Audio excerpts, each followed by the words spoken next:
जय श्री कृष्णा मित्रों।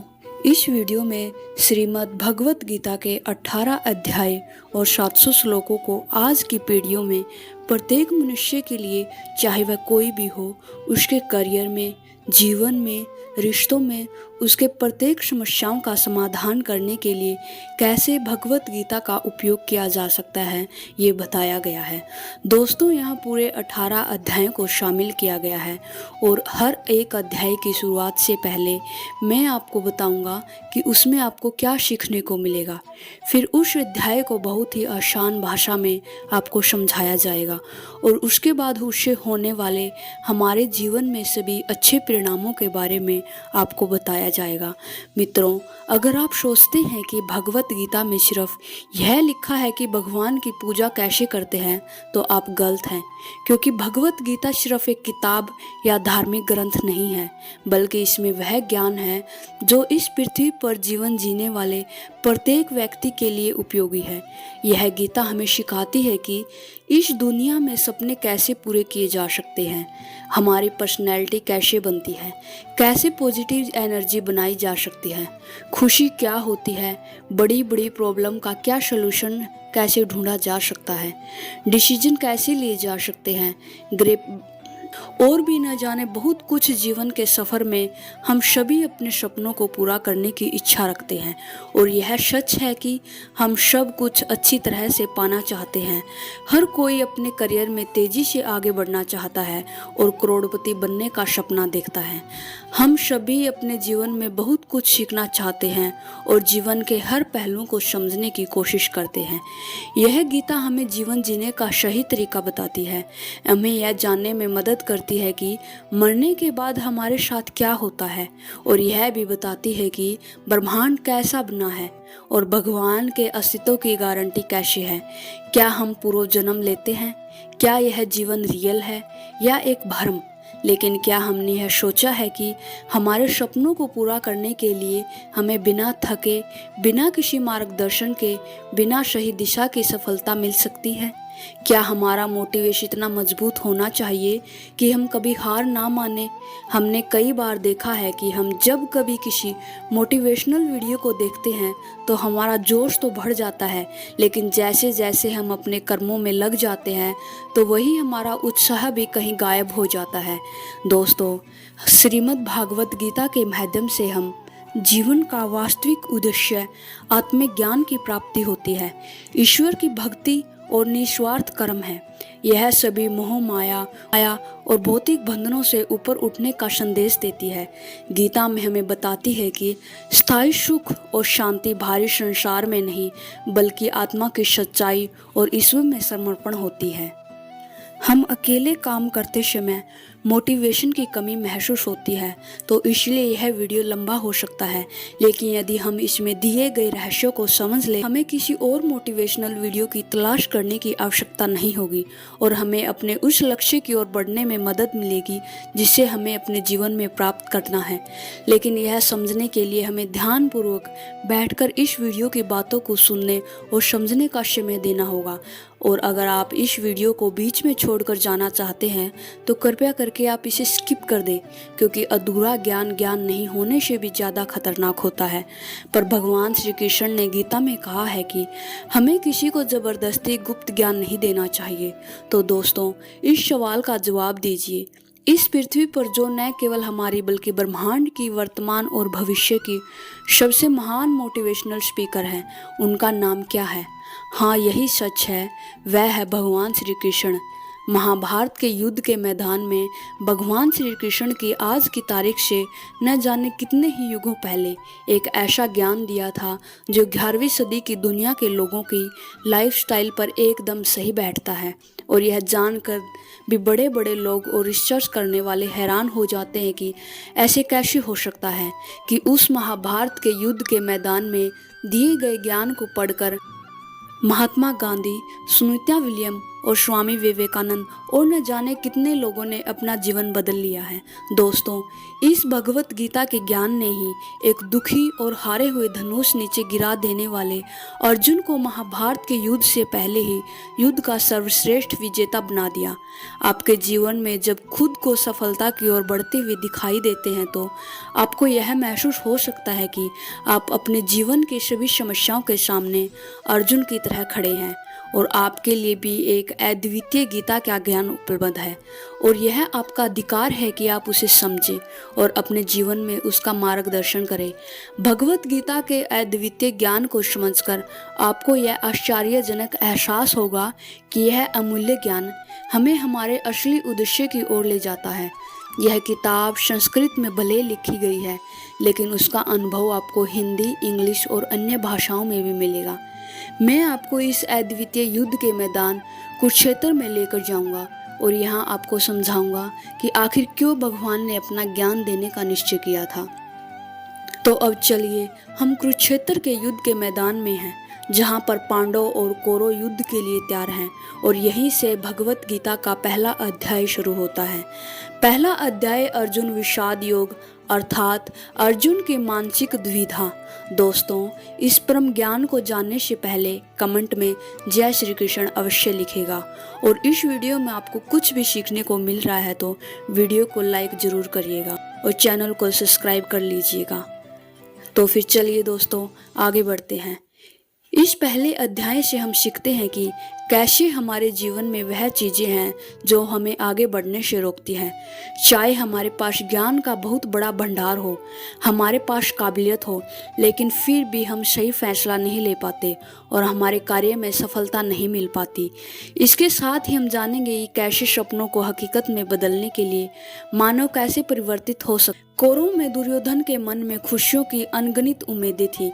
उसके पास बड़ी सेना थी, उसके पास गुरु द्रोणाचार्य और गुरु कृपाचार्य जैसे महान योद्धा थे।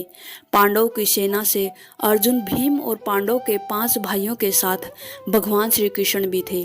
अब यह युद्ध पूरी तरह से परिवार के बीच होने वाला था। पांडव और कौरव दोनों एक ही बड़े परिवार के थे। उसके बावजूद हर किसी में जीतने का इरादा था। भगवान श्री कृष्ण के साथ अर्जुन ने अपनी सेना को सामने लाकर खड़ा किया ताकि वह देख सके कि उसको किन किन लोगों को मारना है। इस घड़ी में भगवान श्री कृष्ण ने अर्जुन के रथ को मैदान के बीच में ले आए और वहां कुरुक्षेत्र के युद्ध मैदान में कौरव की सेना में अर्जुन के सामने दादा भीष्म और गुरु द्रोणाचार्य खड़े थे और गुरु द्रोणाचार्य ने ही अर्जुन को तीर चलाना भी सिखाया था। अर्जुन ने युद्ध के मैदान में जिधर देखा वहां दोनों ही ओर सिर्फ परिवार वाले और गुरु शिष्य ही नजर आ रहे थे।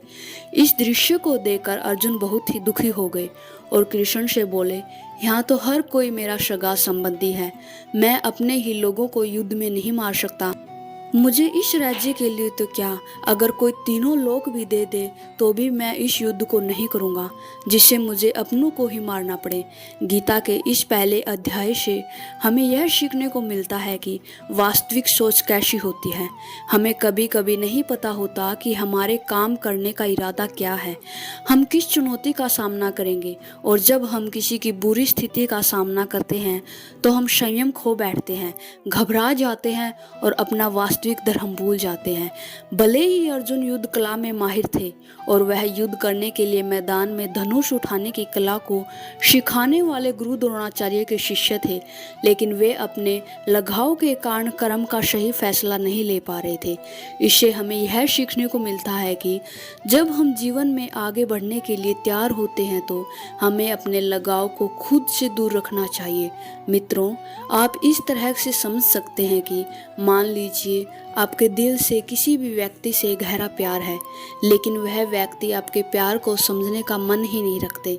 इस बदले में आपको उस प्रेम को प्राप्त करने के लिए मोहित नहीं होना चाहिए, क्योंकि लगाव किसी भी रूप में हानिकारक हो सकता है। जब तक यह लगाव है तब तक आप अपने आत्मा के धर्म को पूरा नहीं कर सकते। गीता का दूसरा अध्याय संख्या योग यानी कि पुरुष प्रकृति का विश्लेषण करना। मनुष्य 5 संख्याओं से बना है। आग, पानी, मिट्टी, हवा, अंत में मनुष्य, इसी में मिल जाता है। भगवान श्री कृष्ण ने अर्जुन को बताया है कि जीवन में सबसे बड़ा योग कर्म योग होता है। भगवत गीता के दूसरे अध्याय से हमें इमोशनल स्टेबिलिटी, आत्मा, मृत्यु, पुनर्जन्म और डिसीजन मेकिंग के बारे में सीखने को मिलता है। यह हमें गुस्से के सबसे बड़े कारण और उनके समाधान के बारे में बताया गया है। जब अर्जुन ने युद्ध करने से मना किया था तो सारथी श्री कृष्ण ने कहा, हे अर्जुन, यह तुम्हें अचानक से क्या हो गया है? तुम जैसे महान योद्धा के मुंह से ऐसी बातें शोभा नहीं देती। इसलिए अपने इस मन की कमजोरी को छोड़कर युद्ध के लिए फिर से खड़े हो जाओ। इस पर अर्जुन ने कहा, इस युद्ध से बेहतर है कि मैं एक भिखारी बन जाऊं, क्योंकि मेरे पास यहाँ तक तो अपनी जिंदगी का कोई अहम मकसद ही नहीं है। मेरे पास सही और गलत का ज्ञान नहीं है, इसलिए मैं आपसे मार्गदर्शन मांगता हूँ। श्री कृष्ण मुस्कुराए, क्या कोई इंसान उनसे कुछ मांग सकता है और वह नहीं देंगे? यहाँ से शुरू होता है भगवत गीता के ज्ञान, जिससे आपको भी अर्जुन की भावनाओं को जानना और समझना चाहिए। श्री कृष्ण अर्जुन को बोले, क्या तुम अचानक से डर रहे हो? तुम्हें डरना नहीं चाहिए, क्योंकि यह लोग तुम्हारे मारने से ही मरेंगे और तुम्हें उन्हें मारना होगा। इन सब लोगों का पिछले जन्म से और आगे के जन्म के साथ कोई संबंध नहीं है।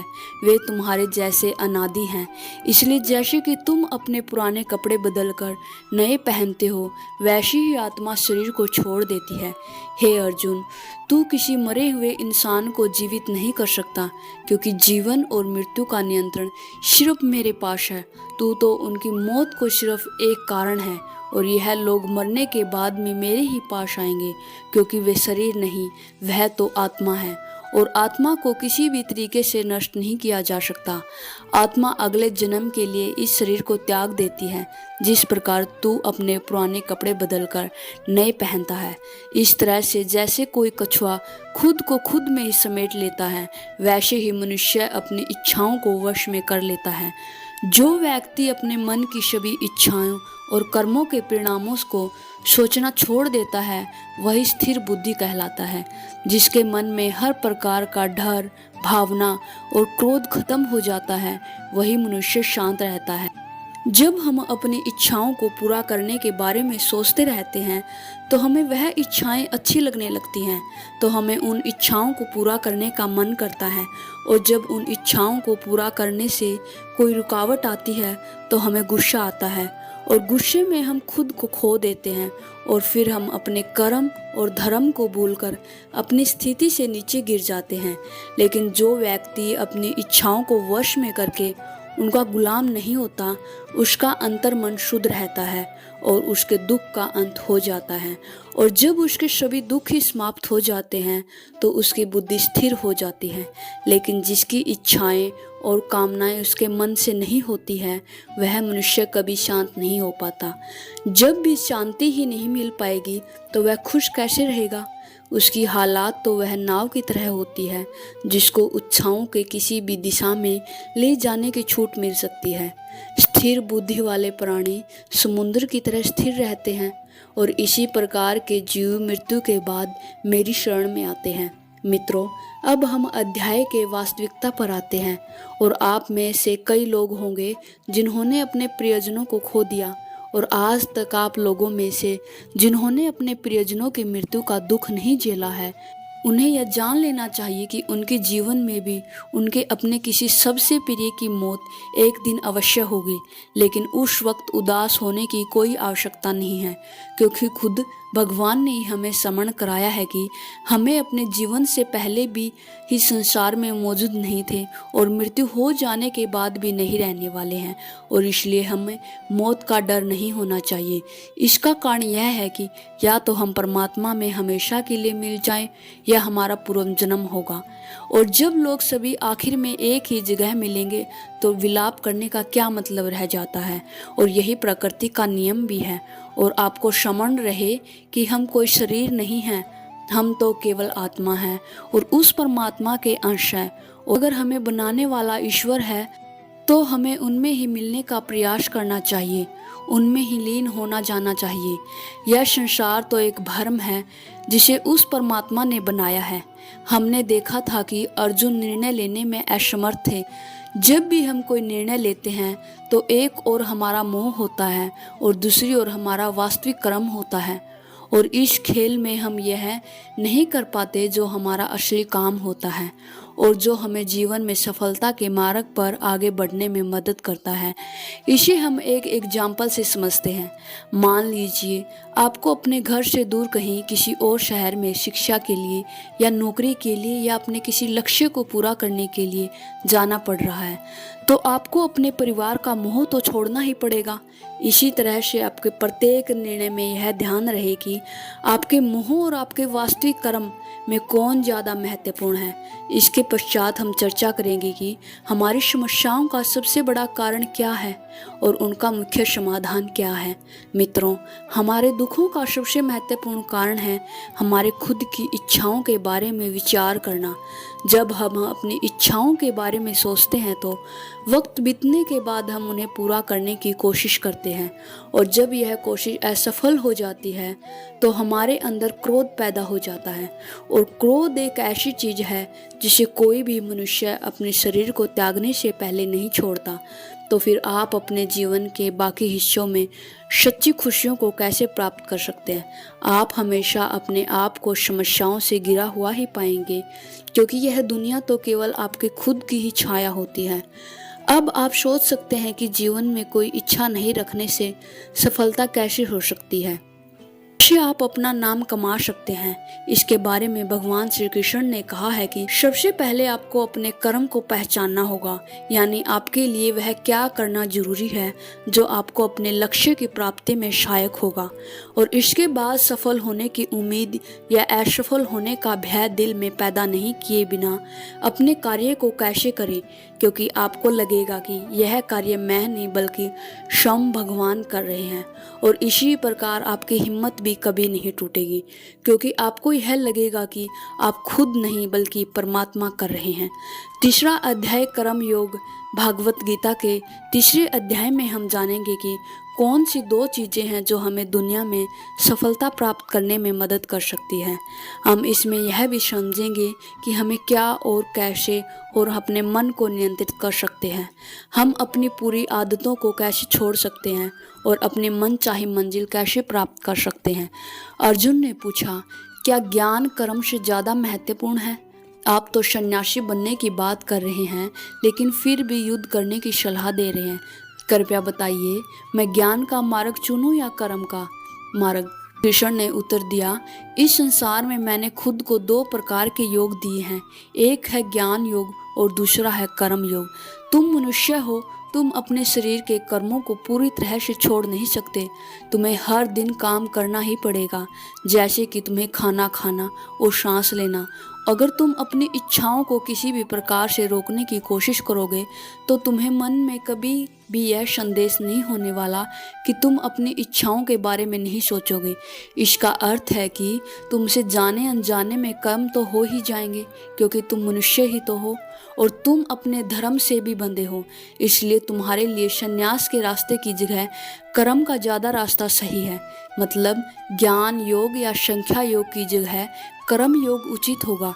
इसलिए तुम यह सोचो कि यह काम तुम नहीं कर रहे हो, बल्कि तुम्हारा शरीर प्रकृति का गुलाम होकर कर रहा है। फल की इच्छा किए बिना अपना कर्म योग करो, क्योंकि अगर तुम अपने आप को स्वयं के कर्म का करने वाला नहीं मानोगे तो मैं तुम्हारा कर्ता बनूंगा, और जब मैं तुम्हारा कर्ता बनूंगा तुम्हें बिना मांगे ही वह सभी सुख सुविधाएं दूंगा जिसकी तुम्हें जरूरत होगी। अगर तुमने बिना मेहनत किए ही सुख सुविधाएं और राज्य का भोग किया है तो तुम एक चोर की भांति ही हो जाओगे और तुम कभी भी परमात्मा यानी कि मुझसे नहीं मिल पाओगे, मुझ में लीन हो पाओगे। जिस तरह से महान लोग खाने के लिए नहीं बल्कि जीने के लिए खाते हैं, उसी तरह से तुम भी परिणाम के लिए नहीं बल्कि भलाई के लिए युद्ध करो। हे अर्जुन, तुम मनुष्य में सबसे बड़ी हो, इसलिए जैसा तुम करोगे ठीक वैसा ही तुम्हारी संतान या आने वाले सभी पीढ़ियां करेगी। हे अर्जुन, तुम मुझको ही देख लो, मैं तो भगवान हूँ, मुझे भला किसी काम की करने की क्या आवश्यकता है, पर मैं इसलिए अपना कर्म करता हूँ क्योंकि मनुष्य की आत्मा मेरा ही तो एक छोटा सा हिस्सा है, और जैसा मैं करूँगा वैसे ही फिर मनुष्य करेगा, और इस तरह से तो पूरी सृष्टि ही नष्ट हो जाएगी।